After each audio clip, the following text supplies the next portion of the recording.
లేవీకాండము 13వ అధ్యాయము. మరియు యెహోవా మోషే అహరోనులకు ఇలాగు సెలవిచ్చెను.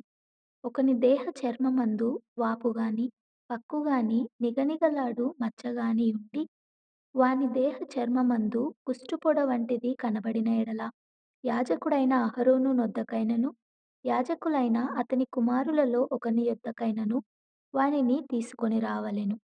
ఆ యాజకుడు వాని దేహ చర్మమందున్న ఆ పొడను చూడగా, ఆ పొడ యందలి వెంట్రుకలు తెల్లబారిన ఎడలను, ఆ పొడ అతని దేహ చర్మము కంటే పల్లముగా కనబడిన ఎడలను, అది కుష్ఠపొడ.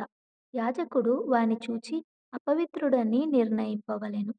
నిగనిగలాడు మచ్చ చర్మముల కంటే పల్లము కాక, వాని దేహ చర్మమందు తెల్లగా కనబడిన ఎడలను, దాని వెంట్రుకలు తెల్లబారకున్న ఎడలను, ఆ యాజకుడు 7 దినములు ఆ పొడగల వానిని కడగా ఉంచవలెను. ఏడవ నాడు యాజకుడు వానిని చూడవలెను.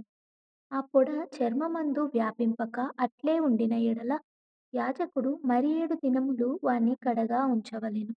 ఏడవ నాడు యాజకుడు రెండవసారి వాని చూడవలెను.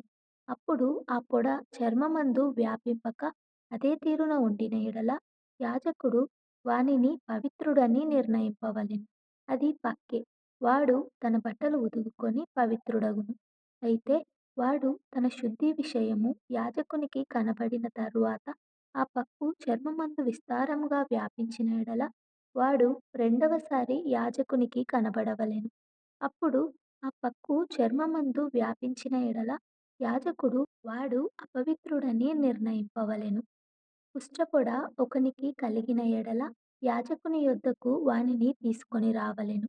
యాజకుడు వాని చూడగా తెల్లని వాపు చర్మమందు కనబడిన ఎడలను, అది వెంట్రుకలను తెల్లబారిన ఎడలను, వాపులో పచ్చి మాంసము కనబడిన ఎడలను, అది వాని దేహ చర్మమందు పాతదైన కుష్ఠము గనుక, యాజకుడు వాడు అపవిత్రుడని నిర్ణయింపవలెను.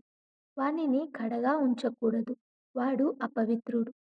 కుష్ఠము చర్మమందు విస్తారముగా పుట్టినప్పుడు, యాజకుడు చూచినంత వరకు ఆ పొడగల వాని తల మొదలుకొని పాదముల వరకు కుష్ఠము వాని చర్మమంతయు వ్యాపించి ఉండిన ఎడల, యాజకుడు వానిని చూడవలెను.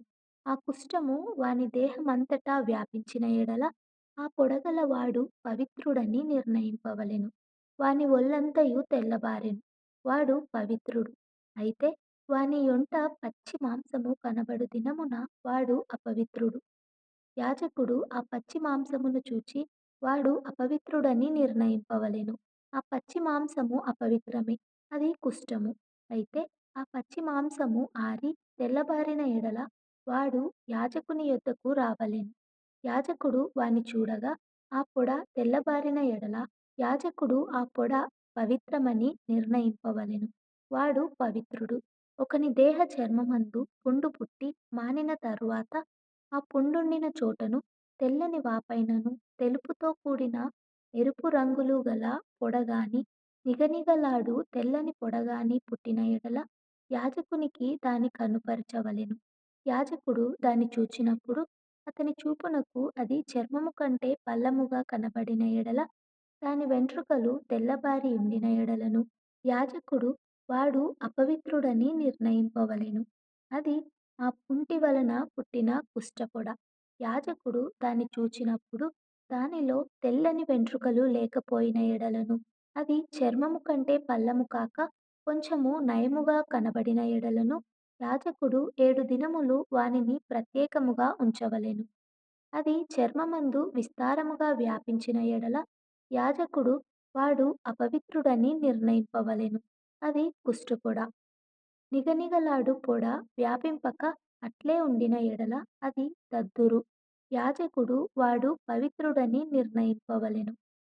దద్దురు కలిగిన దేహ చర్మమందు ఆ వాత ఎర్రగానే గాని, తెల్లగానే గాని, నిగనిగలాడు తెల్లని మచ్చగానే గాని ఉండిన ఎడల, యాజకుడు దాన్ని చూడవలెను. నిగనిగలాడు ఆ మచ్చలోని వెంట్రుకలు తెల్లబారిన ఎడలను, అది చర్మము కంటే పల్లముగా కనబడిన ఎడలను, అది ఆ వాత వలన పుట్టిన కుష్ఠపొడ. యాజకుడు వాడు అపవిత్రుడని నిర్ణయింపవలెను. అది కుష్ఠము. యాజకుడు దాన్ని చూచునప్పుడు, అది నిగనిగలాడు మచ్చలో తెల్లని వెంట్రుకలు లేకయే గాని చర్మము కంటే పల్లముగా నుండకయే గాని కొంత నయముగా కనబడిన ఎడల యాజకుడు 7 దినములు వానిని కడగా ఉంచవలెను. ఏడవ నాడు యాజకుడు వాని చూచినప్పుడు అది చర్మమందు విస్తారముగా వ్యాపించిన ఎడల వాడు అపవిత్రుడని నిర్ణయింపవలెను. అది కుష్ఠమే. అయితే నిగనిగలాడు మచ్చ చర్మమందు వ్యాపింపక ఆ చోటనే ఉండి కొంచెము నయముగా కనబడిన ఎడల అది వాతపు వాపే. వాడు పవిత్రుడని యాజకుడు నిర్ణయింపవలెను. అది వాతపు మంటయే. పురుషునికైనను స్త్రీకైనను తలయందేమి గడ్డమందేమి పొడ పుట్టిన ఎడల యాజకుడు ఆ పొడను చూడగా అది చర్మము కంటే పల్లముగాను సన్నమైన పసుపు పచ్చ వెంట్రుకలు కలదిగాను కనబడిన ఎడల వాడు అపవిత్రుడని యాజకుడు నిర్ణయింపవలెను. అది బొబ్బ. తల మీదనేమి గడ్డము మీదనేమి పుట్టిన కుష్ఠము. యాజకుడు ఆ బొబ్బైన పొడను చూచినప్పుడు అది చర్మము కంటే పల్లము కాని ఎడలను దానిలో నల్ల వెంట్రుకలు లేని ఎడలను యాజకుడు ఆ బొబ్బైన పొడగల వానిని 7 దినములు ప్రత్యేకముగా ఉంచవలెను. ఏడవ నాడు యాజకుడు ఆ పొడను చూడవలెను. ఆ బొబ్బ వ్యాపింపక ఉండిన ఎడలను దానిలో పసుపుపచ్చ వెంట్రుకలు లేని ఎడలను చర్మము కంటే పల్లము కాని ఎడలను వాడు క్షౌరము చేసుకొనవలెను గాని ఆ బొబ్బ క్షౌరము చేయకూడదు.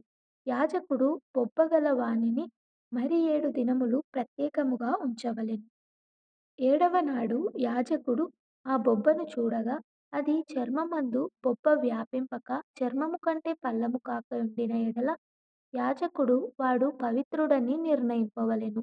వాడు తన బట్టలు ఉదుగుకొని పవిత్రుడగును. వాడు పవిత్రుడని నిర్ణయించిన తరువాత బొబ్బ విస్తారముగా వ్యాపించిన ఎడల యాజకుడు వానిని చూడవలెను. అప్పుడు ఆ మాద వ్యాపించియుండిన ఎడల యాజకుడు పసుపుపచ్చ వెంట్రుకలను వెదకనక్కరలేదు. వాడు అపవిత్రుడు. అయితే నిలిచిన ఆ మాదలో నల్ల వెంట్రుకలు పుట్టిన ఎడల ఆ మాద బాగుపడెను. వాడు పవిత్రుడు. యాజకుడు వాడు పవిత్రుడని నిర్ణయింపవలెను. మరియు పురుషుని దేహపు చర్మమందేమి, స్త్రీ దేహపు చర్మమందేమి నిగనిగలాడు మచ్చలు అనగా నిగనిగలాడు తెల్లని మచ్చలు పుట్టిన ఎడల యాజకుడు వానిని చూడవలెను.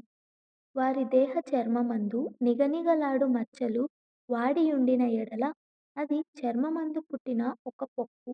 వాడు పవిత్రుడు. తల వెంట్రుకలు రాలినవాడు బట్టతలవాడు.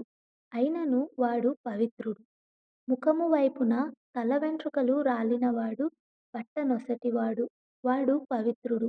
అయినను బట్టతలయందే గాని బట్ట నొసటియందే గాని ఎర్రగా నుండు తెల్లని పొడ పుట్టిన ఎడల అది వాని బట్టతల యందైనను బట్ట నొసటియందైనను పుట్టిన కుష్ఠము. యాజకుడు వానిని చూడవలెను. కుష్ఠము దేహ చర్మమందు కనబడునట్లు ఆ పొడవాపు చూపునకు వాని బట్టతల యందైనను వాని బట్ట నొసటియందైనను ఎర్రగా నుండు తెల్లని పొడ అయిన ఎడల వాడు కుష్ఠరోగి. వాడు అపవిత్రుడు. యాజకుడు వాడు బొత్తిగా అపవిత్రుడని నిర్ణయింపవలెను. వాని కుష్ఠము వాని తలలోనున్నది. ఆ పొడగల కుష్ఠరోగి వస్త్రములను చింపివేయవలెను. వాడు తల విరియబోసుకొనవలెను. వాడు తన పై పెదవిని కప్పుకొని అపవిత్రుడను అపవిత్రుడను అని బిగ్గరగా పలకవలెను. ఆ పొడ వానికి కలిగిన దినములన్నీయు వాడు అపవిత్రుడయుండును. వాడు అపవిత్రుడు గనుక ప్రత్యేకముగానే నివసింపవలెను. వాని నివాసము పాలెమునకు వెలుపల ఉండవలెను. మరియు కుష్ఠపొడ వస్త్రమందు కనబడినప్పుడు అది గొర్రె వెంట్రుకల బట్టయందేమి నారబట్టయందేమి నారతోనే గాని వెంట్రుకలతోనే గాని నేసిన పడుగునందేమి పేకయందేమి తోలునందేమి తోలుతో చేయబడు ఏ ఒక్క వస్తువునందేమి పుట్టి ఆ పొడ ఆ బట్ట యందేమి ఆ తోలునందేమి ఆ పేక యందేమి తోలుతో చేయబడిన వస్తువునందేమి పచ్చదాలుగానే గాని ఎర్రదాలుగానే గాని కనబడిన ఎడల అది కుష్ఠపొడ. యాజకునికి దాన్ని కనుపరచవలెను. యాజకుడు ఆ పొడను చూచి పొడగల వాటిని 7 దినములు ప్రత్యేకముగా ఉంచవలెను. ఏడవ నాడు అతడు ఆ పొడను చూడవలెను. అప్పుడు ఆ వస్త్రమందు అనగా పడుగునందే గాని, పేకయందే గాని, తోలునందే గాని, తోలుతో చేసిన వస్త్రపునందే గాని, ఆ పొడ వ్యాపించిన ఎడల అది కొరుకుడు కుష్టము. అది అపవిత్రము. కావున అతడు ఆ పొడ దేనిలో ఉన్నదో ఆ వస్త్రమును నారతోనేమి, వెంట్రుకలతోనేమి చేసిన పడుగును, పేకను, తోలుతో చేసిన ప్రతి వస్తువును అగ్నితో కాల్చివేయవలెను. అది కొరుకుడు కుష్టము. అగ్నితో దాన్ని కాల్చివేయవలెను. అయితే యాజకుడు చూచినప్పుడు ఆ పొడ ఆ వస్త్రమందు అనగా పడుగునందేమి, పేకయందేమి, తోలుతో చేసిన మరి దేని యందేమి వ్యాపింపక పోయిన ఎడల యాజకుడు ఆ పొడగల దానిని ఉదకనాజ్ఞాపించి మరి 7 దినములు దానిని విడిగా ఉంచవలెను. ఆ పొడగల దానిని ఉతికిన తరువాత యాజకుడు దానిని చూడవలెను. ఆ పొడ మారకపోయినను, వ్యాపింపకపోయినను అది అపవిత్రము. అగ్నితో దానిని కాల్చివేయవలెను. అది లోవైపున గాని, పైవైపున గాని పుట్టినను కొరుకుడు కుష్టముగా ఉండును. యాజకుడు దానిని చూచినప్పుడు వస్త్రము ఉతికిన తరువాత ఆ పొడ వాడియుండిన ఎడల అది ఆ వస్త్రములో ఉండినను, తోలులో ఉండినను, పడుగులో ఉండినను, పేకలో ఉండినను యాజకుడు వాటిని చింపివేయవలెను. అటు తరువాత అది ఆ వస్త్రమందే గాని, పడుగునందే గాని, పేకయందే గాని, తోలుతో చేసిన దేని యందే గాని కనబడిన ఎడల అది కొరుకుడు కుష్టము. ఆ పొడ దేనిలో ఉన్నదో దానిని అగ్నితో కాల్చివేయవలెను. ఏ వస్త్రమునే గాని, పడుగునే గాని, పేకనే గాని, తోలుతో చేసిన దేనినే గాని ఉతికిన తరువాత ఆ పొడ వదిలిన ఎడల రెండవ మారు దానిని ఉదకవలెను. అప్పుడు అది పవిత్రమగును.